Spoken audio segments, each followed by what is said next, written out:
have in your mind, like, is this for real? Right? It's an automatic nature, human nature.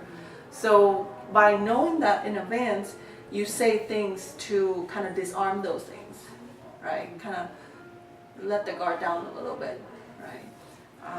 It's normal when they meet someone new, especially when they come in a new office and they look at all this and like, oh, are you guys overdiagnosing us? Me, right? So it's natural. So by knowing that ahead, and you present these, you want to like, how do you say, come up with things before they have rejections for you. You anticipate their rejections already, right? Yeah, so just getting behind the mind a little bit. Yeah, in my early years, it happened to me all the time, where I thought like, oh, I didn't do anything wrong. I just told them what happened. It's all black and white. How come they don't believe me, right? But then I read more books about like their emotional intelligence, be thinking ahead what they might be thinking. Then I say things that it put them at ease, right? Yeah, and that will come with experience, and we'll have books and audio tape for you to listen to. You eventually say, oh yeah, some of that verbiage helped me. Yeah. So any other thoughts, feedback that we can, put our minds together, and what else we can say to them?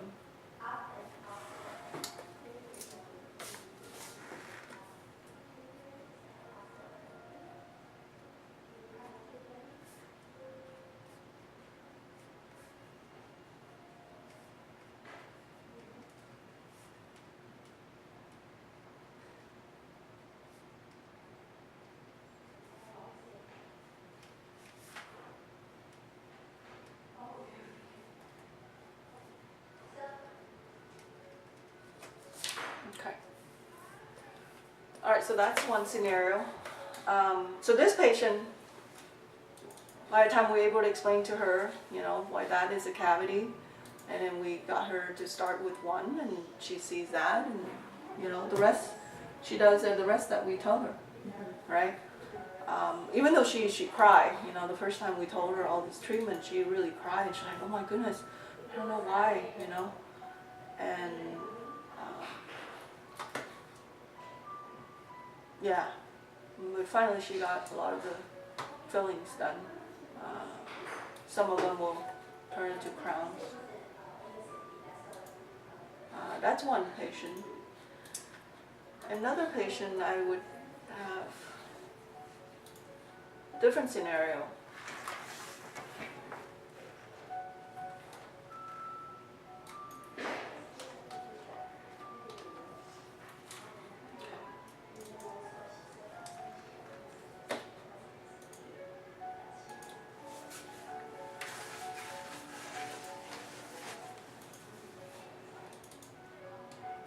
Okay, this patient came in, he's older, in his 60s.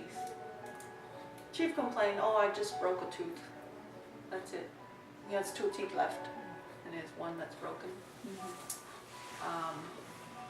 He has full upper denture, which he doesn't wear much. He has a lower denture that clips onto that, and the other tooth kind of hanging on. So now he's like, oh, I can't wear my lower denture. Upper denture he doesn't wear. It's really strange. He'd only wear the lower and just chew up for that. So that, okay? And then the upper arch,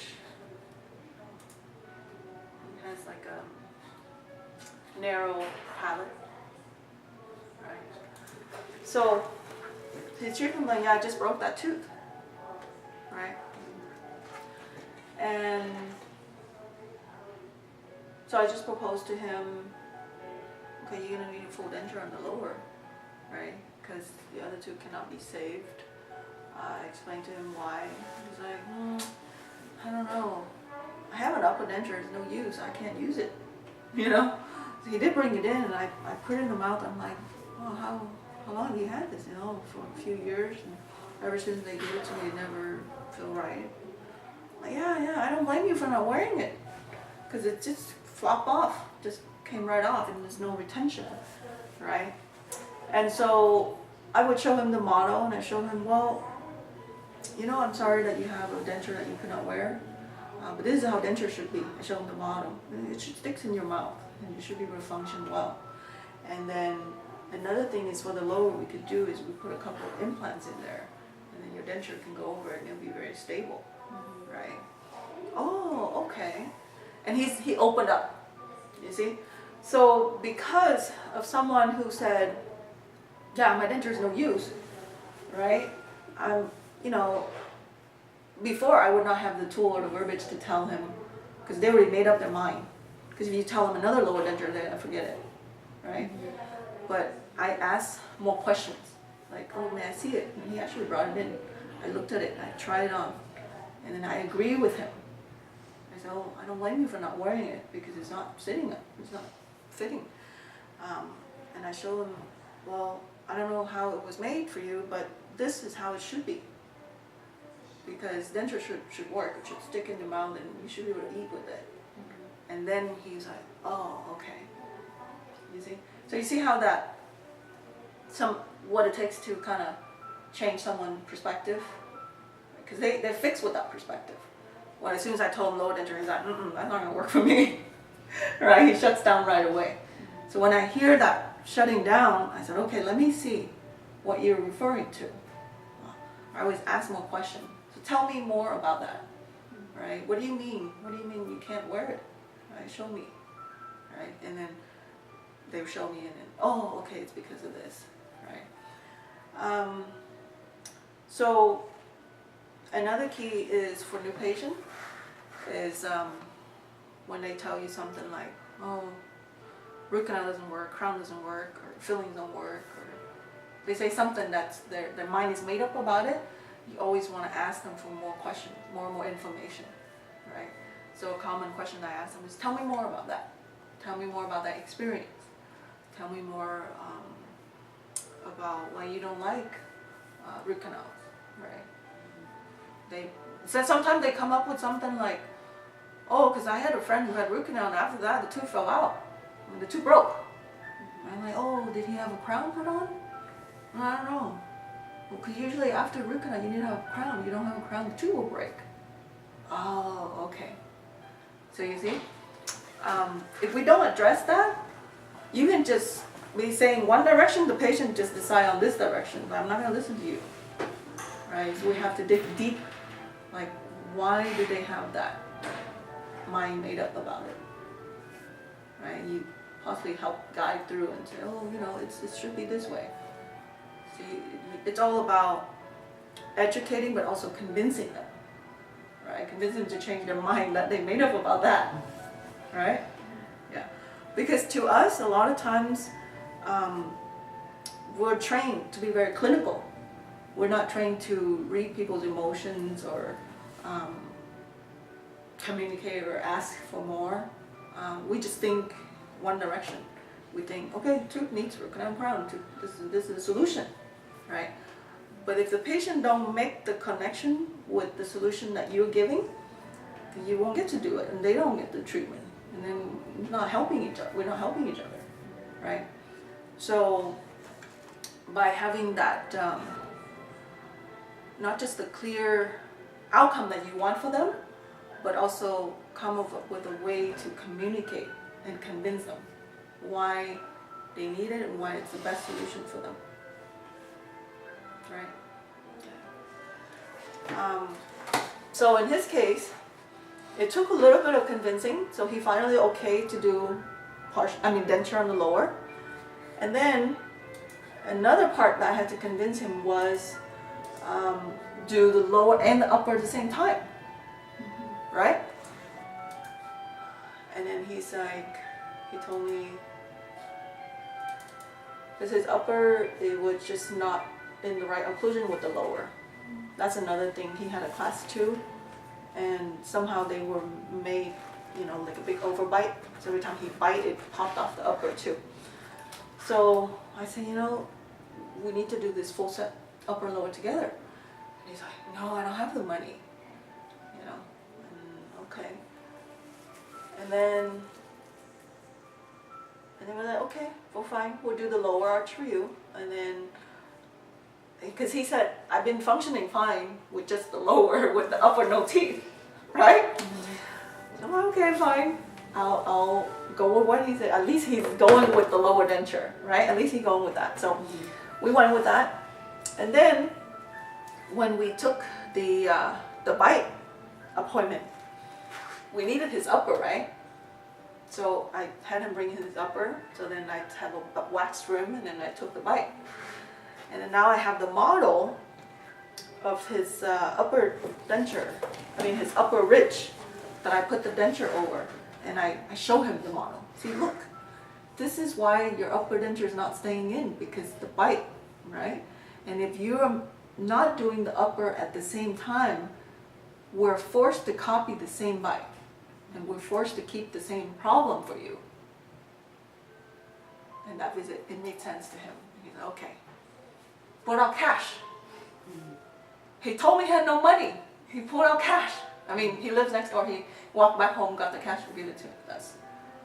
They have the money. They just don't understand the value of it. They don't understand why they need it. They don't believe us that it's the best thing for them. So it's our job to educate and convince, right? Persuade them. And I have a photo of him on the big camera. The day we were done, he was so happy. He walked out, just hugged everybody. He's, I'm so glad I did that. I'm so glad you talked me into it, you know.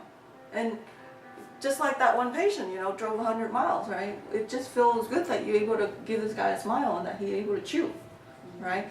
He came in with a lot of beard, hair long, really kind of, his wife passed away a few years ago, and he's just really depressed. And then by the time we give him this, he shaved off, he cut, I did not recognize him, you know. So this is what it's all about. But had I not learned to communicate with him, he would just have been like, forget it, I'm not gonna get lower denture to begin with.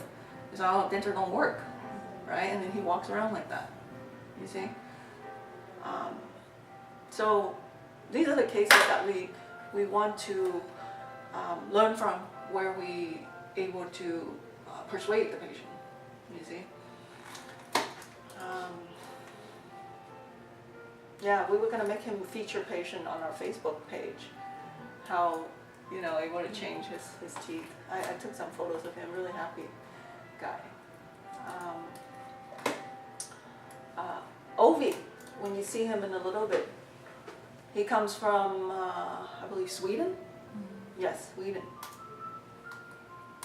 Him and his wife. Sweden, yep. So he's really appreciative, you know, grateful to be in the Bay Area, really happy that we're showing him all these pictures. And when you do this filling, he might even hug you today. You know, he hugs the team, the front. And, you know, these patients are just amazing. And that just makes it more gratifying to do. I mean, yeah, when we were in dental school, we did a good practical, a good prep, it felt good. But now in the real world, it's more of the whole person that we were impact. You know, it's longer lasting impact for our career. Yeah. Okay.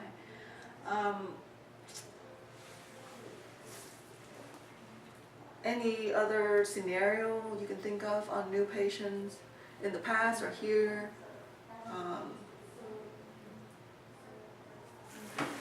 Tim mentioned this a little bit. Not necessarily just new patients, but you know, sometimes patients refuse X-rays, and we're liable. You know, so how do you usually deal with it? I usually tell them, okay, maybe the first time I'll do the exam and stuff, but if they keep refusing, you know, I can't, you know, properly treat them. So, you know, I think Tim was saying, like, eventually, I guess if it goes more than a year and they refuse, then you would dismiss them as a patient. But yeah, sometimes they refuse, but then once in a while I'll get them to come around. I go over everything, I explain why we need it. You know, things are going to be missed if I don't have the X-rays. I can't see. I can only see like pretty much, you know, a couple surfaces, but that allows you to see other stuff. And usually they'll come around.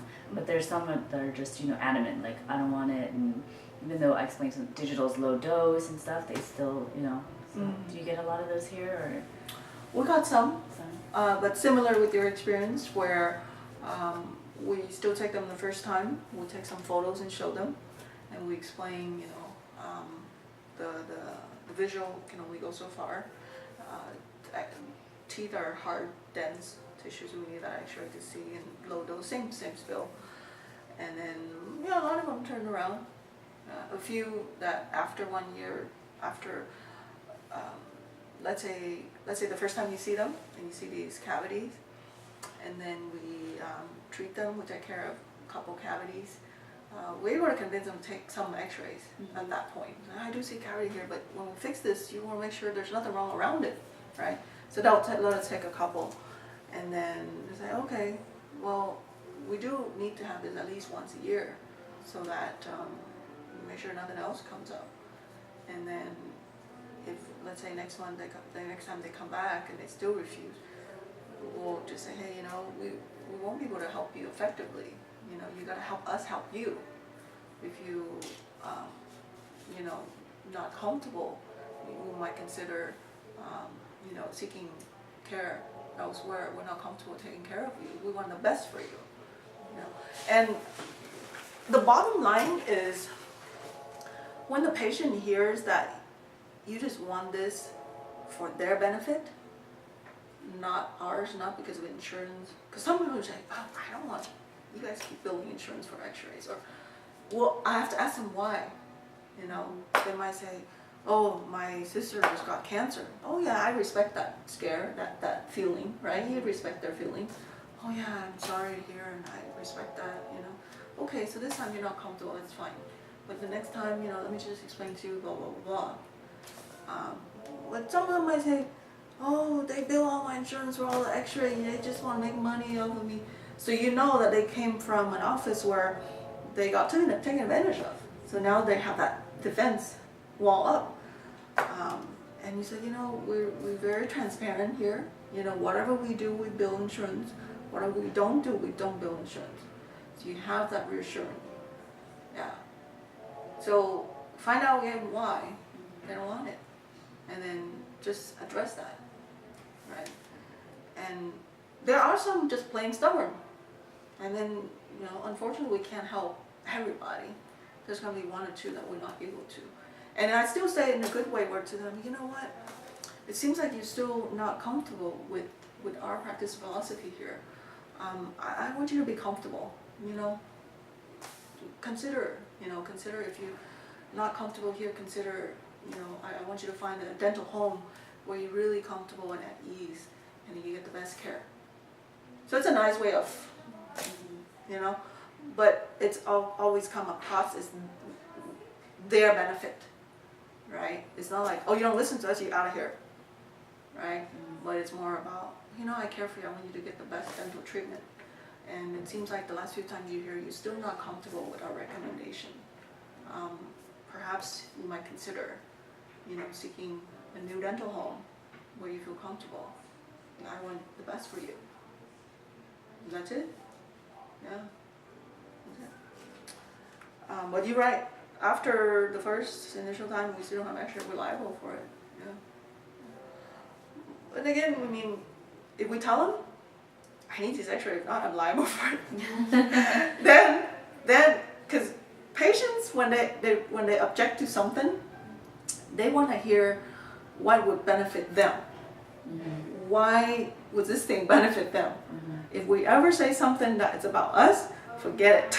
Mm-hmm. Or you just wanted to protect your license. That is a fact, mm-hmm. but they don't care about that. Right. They don't want to hear it. Mm-hmm. Yeah. So I always, whenever they reject something, explain it in a way that, why does it benefit them? Mm-hmm. What's in it for them? Yeah, just remember that. Okay.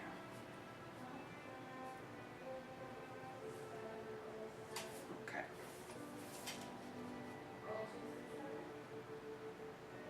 Yeah, so I guess the generalization is, if you come across people, a little bit stubborn, or want their own way, or just kind of don't want to follow our recommendation, it's just first get benefit of the doubt, right? Ask why, ask them more information. right? And when you get the more information, you can address that. You can clear that up for them, you know. And then you want to come across as you care for them, and why is your recommendation would benefit them. And you know, 80–90% of the time they turn around. It's okay. Yeah, there are difficult patients. I mean, the world is full of, you know, because they've been hurt, they've been taken advantage, so they have this wall, right? So a lot of times you cannot break that wall. And it's too bad.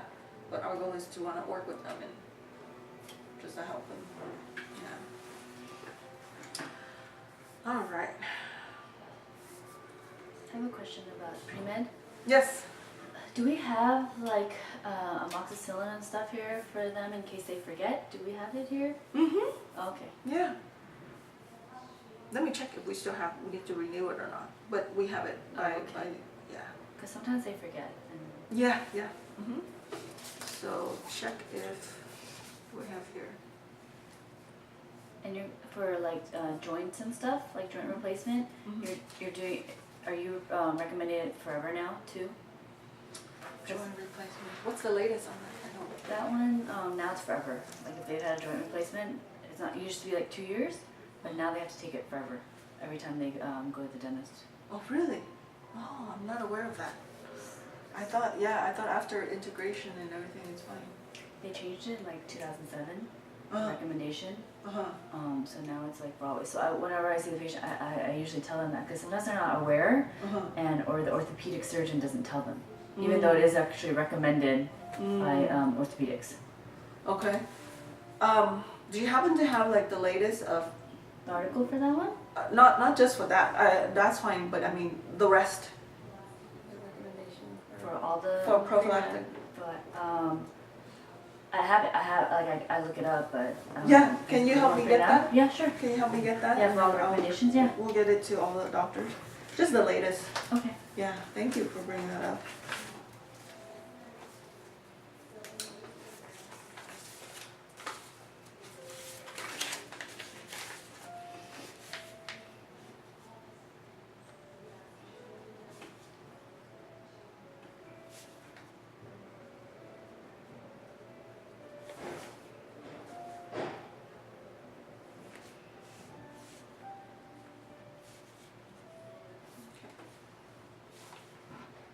We have blood pressure cuffs here.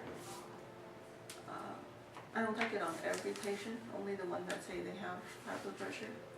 Yeah, then we take it. Majority, they're pretty healthy. Mhm.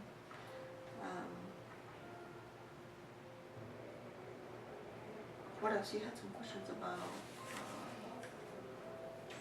was it medication, something about that?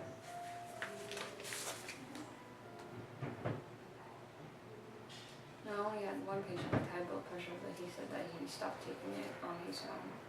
It was the patient that he had to use the blood pressure cuff to make sure everything's alright. Okay. Oh yeah, so those, I think for the high blood pressure, only concern when you do extraction, major bleeding stuff.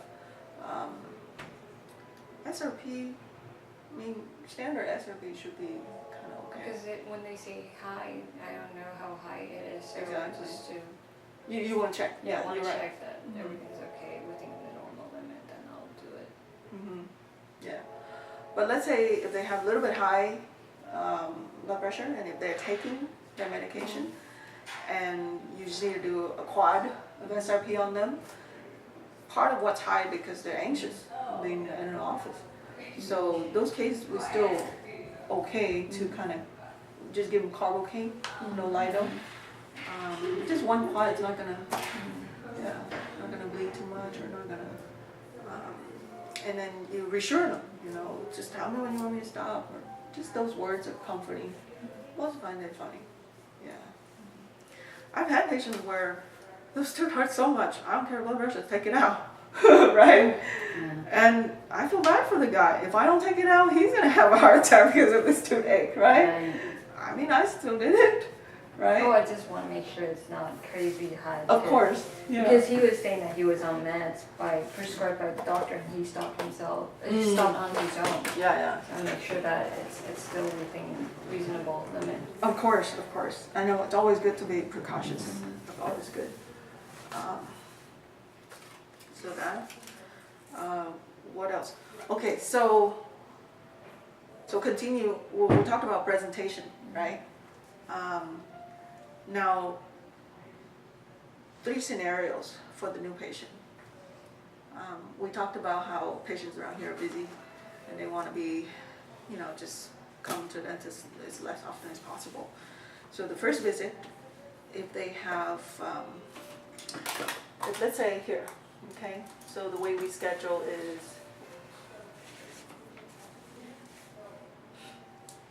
like this. You're doing a cleaning here, right?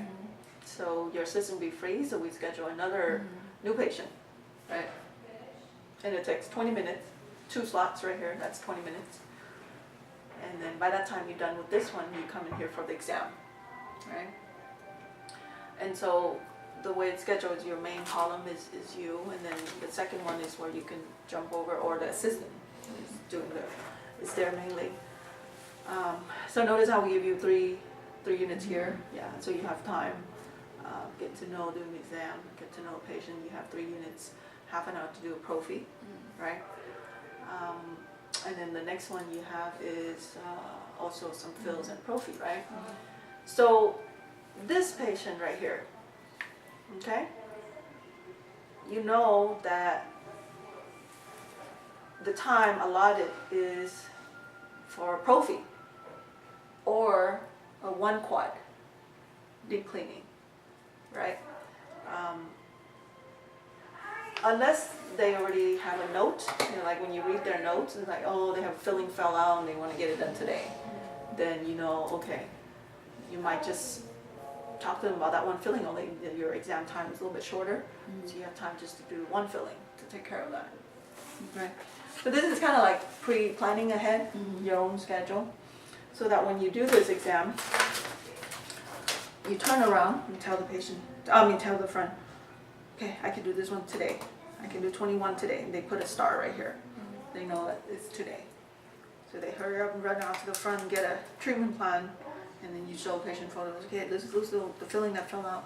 We can take care of that today. Would you like me to do that? I always ask them, would you like me to take care of that for you today? Right?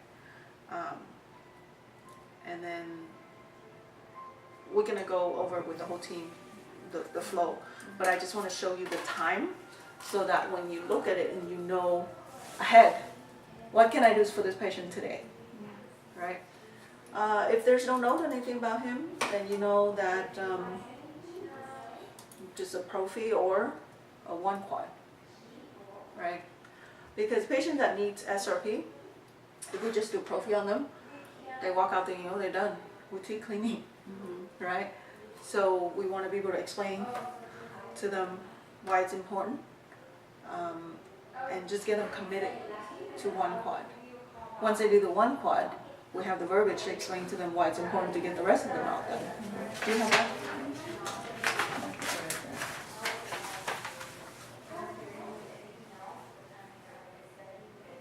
Okay. Yeah, so this is the one, we'll get you a copy of this. That's the one I was referring to. It talks about this model. I think I read that something about bacteria from the other side will travel over. Right? Yep, exactly. Reinfection again. Exactly. It's important to get it done. I think it was in 7 days. Is it a week? 7 days. 7 days? Yeah, 7 days. Yep. Yeah, that's important so that when they leave, they know to come back for that. Yeah, this one is the one that goes with the model here. And then this is the aftercare. This is home care. So I have patients who, I show them all that, right? And they ask me, oh, can I just get a regular cleaning? Right? Because sometimes you explain to them, yes, okay, that sounds good, okay. Juana comes in, oh, insurance doesn't pay for this? Oh no, I just want a regular cleaning, right? and now you gotta go back in, right? So I've learned to kind of kind of like come up with for them to not reject it, you know, because they're gonna have rejections. So when part of this, I don't know if I added in yet. No. So I'll say to them, there are two types of cleanings, right? One is the general cleaning that you get every 6 months. The other type is called a deeper cleaning or gum treatment, where we go under the gum, right, to clean all this. I pull it up and show you to clean all this bacteria underneath, and deposit underneath. Now, in your case, you are right here. Your condition is about here. Good thing you're not here yet, right? If you're here, your teeth will be loose, right? So the type of cleaning I would recommend for you is the deeper cleaning, the more thorough one, okay? Now you might ask, can I just get a regular cleaning instead? So you see how I'm coming up with there. You might ask, you might think, oh, can I just get regular cleaning instead? Okay, well, regular cleaning will not be beneficial for you. Will not, because all it does is it just cleans on the top, and then we leave all the bacteria underneath here untouched, and then it will continue to eat away your gum, right? And then they'll be like, oh, okay, right? And then they're like, well, if I do the deep cleaning, can I just get a regular cleaning today and come back for the deep cleaning? They'll ask you that. Well, the deep cleaning includes the regular cleaning. That's the nice things about it, because we clean everything from the base up. So the deep cleaning includes the regular cleaning, so there's no point of you getting regular today and then come back. You might as well get started with one area to save you a number of visits, right? Because the standard is every 6 months you come in for cleaning, but you haven't had it for 2 years. It's gonna take a couple visits to clean up everything, right? So I will just pre-answer their objection. You might ask yourself, can I just get a regular cleaning instead? I think I added that part over the years. I don't have that in here yet. Yeah, because I've learned, right? The more I do this, the more I'm like, okay, patients, makes sense. And then they, oh, I just want a regular cleaning. I'm like, you just missed everything I said, right? Yeah, because in their head, that's all they're thinking, right? Waiting for you to finish so they can ask you that, can I just get a regular cleaning? Yeah. So I just tell them, you might be thinking, can I just get a regular cleaning instead? And the answer is not beneficial for you, right? And sometimes I would just get to the point where, show me, what's your goal for your teeth? What's your long-term goal for your teeth? They'll tell me, oh, I want to keep them for a long time. Great, that's a good goal, and I'm here to help you to achieve that. Now, and then I'll refer back to their goal and say, oh, you share with me your goal is you want to keep your teeth for a long time, but you need this gum condition. Without doing this, I can't help you keep your teeth for a long time. It will progress to here, and your teeth will get loose and then fall out. I'll do this, and then a few times, and visually they'll get it, right? So you refer back to what they shared with you earlier. Like, oh, I want healthy teeth, I want healthy gum, right? Yeah. So it's all about explaining it so that they understand you're here to help them, right? But they need to help us help them, right? You ask them enough questions, and you say, well, earlier you shared with me that you want to keep this tooth, but you don't want to do the root canal, right? The root canal is the only way to get you out of pain. Or earlier you shared with me that you're in pain, it hurts you sometimes, right? So you link it to something that they're like, oh yeah, that's right, yeah. I'm contradicting myself, right? Okay, so for new patient, 3 scenario. Whether they do prophy, right? And then you get them to come back for some fillings, crowns, whatnot. So as you're doing their prophy, you want to talk about the next visit, right? Oh, remember we talked about that's going to be the next time, okay? Or they do 1 quad, right? You do 1 quad for them. As you do 1 quad for them, let's say you know they're coming back for the rest of the SRP and some work, some fillings, and you also reiterate that as well. Or the third scenario is they're not getting cleaning or deep cleaning, they're getting some treatment today, right? And also, you look in your day, let's say this one, right now status is firm, right? Let's say status is just LM. It's orange. So you know that this patient might not show up, right? Typically we don't have the orange on the day off. We want it at least yellow. Yellow is a soft confirm. What's a soft Okay, so our confirming process is we call the patient 2 days or 3 days before their appointment, and then to confirm, and they said, okay, I'll be there. And typically we would say that's a confirm, right? But we learned that they get busy the day of, they have meeting come up, they completely forgot about our appointment. So we asked them, hey, we can give you another courtesy call the day before, would you like that? They're like, okay, yeah, call me, I don't mind. So then we see one, meaning confirm, first confirm. So it's kind of soft confirm, right? And that was like probably 3-4 days ago when we talked to them. See? Monday, March 31st. See one per patient. So we asked them, do you want another call? They're like, yeah, call us again. So then the second, we left message. So this one probably will come, because they already verbally told us once, and then we remind them on that message. Okay? Orange is we just keep leaving message, never heard anything back. Okay? And these usually we don't leave on the schedule like this. We put them on the side, we have a backup patient on the day of. Because we can't have an orange hour and a half on the day of. So what if they show up? We just do something small. We're like, hey, we just squeeze them in maybe for a coffee. Or, hey, we